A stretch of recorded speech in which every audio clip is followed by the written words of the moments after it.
Hey there everyone, this is Matt for Creative Reviews, and today we're here with the Kindle Paperwhite. This is the 2012 version. There was a new 2013 version that was just released with a little bump up in processing power and a little better contrast and brighter light. But this is the one that you can still get on eBay and Amazon. It's been discontinued in most retailers, or if you can, look hard, you can probably find this at a good discount. It basically is the same as the new 2013. Biggest thing you can initially see is on the back.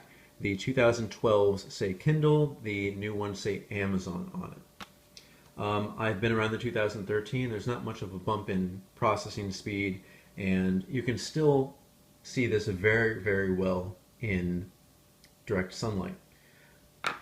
Before we take a look at the device itself, let's take a look at the box. Kindle Paperwhite, a nice black box, and it says the first ever Paperwhite display, built-in light, and has Wi-Fi. This one does have ads, and this would go for $119.99, the same price as the 2013 Kindle Paperwhite. So let's read here. The new Paperwhite display is a high contrast, high resolution touchscreen for the most exceptional reading experience. Massive selection, millions of books, over 1,000 or 150,000 exclusive titles, carry over 1,000 titles in less than 8 ounces. This does have 2 gigabytes of storage. Books in 60 seconds. Built-in Wi-Fi lets you wirelessly download books in less than 60 seconds. The built-in light evenly illuminates the screen for perfect reading everywhere, from bright sunlight to a dark room. This one has special offers, as I said earlier, includes special offers and sponsored screensavers, and actually sometimes I would say the ads are really good. They do give you some Amazon deals, and I think it's a welcome experience. It's kind of like reading a newspaper, where every once in a while you'll find something that's actually worthwhile. And if you're not necessarily looking for any deals, it's not really intrusive at all to your reading experience. It has an extra long battery life. A single charge lasts up to 8 weeks with wireless off, even with the light on. And I've been around this for a while, and it does last a long time, and I do keep the backlight on. Not because I'm always reading in a dark space, but because this has a backlight. This is with the backlight off. And as you can see, it's kind of catching some glare, and to be honest, the backing is not white. It's kind of like an off-white, it looks like an old page, and this is the problem with e-readers. They're not going to look perfectly white even though it says Paperwhite. Now what really makes this white, or as close to white as it can be, is when you turn it on, you can still see the screen, and usually when you turn on a screen you're going to get a lot of glare in this camera and you won't be able to really see the page. It's more making the page whiter than it did when you're just reading this every day and not in a very dark location. So there we go. We swipe to open the book. Here we are currently reading a book right now. This one does have touch, and I think it's a great thing, even though sometimes the touch screen is not as responsive as you like it. And maybe the new processor in the 2013 version helps, but not really.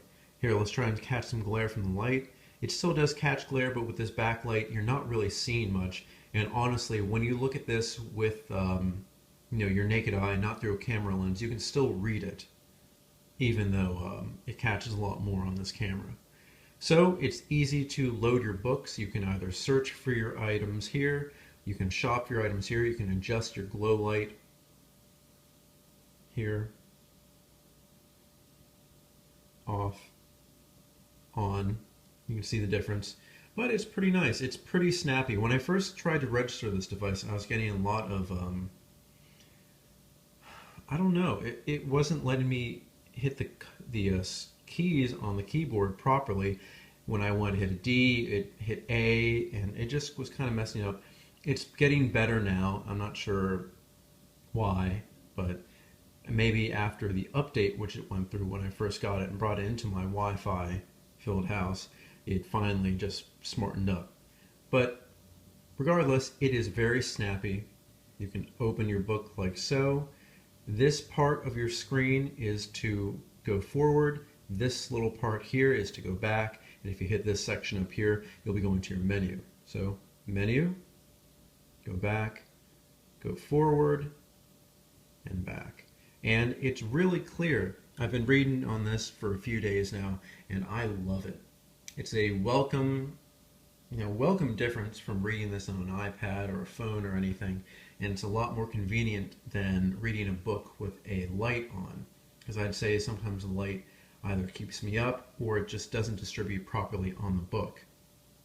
Now, talking about distributing properly, if we can get this to focus on the bottom of this, there is a little bit of shadowing here. The new 2013 eliminates that and again gives you a brighter screen, but this looks pretty good already. And with this backlight on, I think it gives you a great white look. Let's turn off the backlight. It's not too bad, but you know, take it from me, it does help. Try this out in store. It's a great device.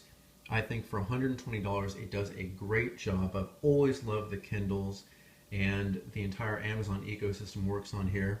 For example, we can shop for things.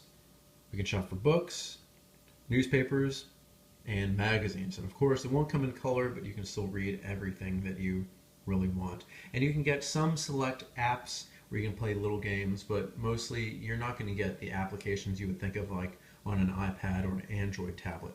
But still, nonetheless, for something that lasts such a long time and is pretty durable. I've had the older Kindles, one for $69.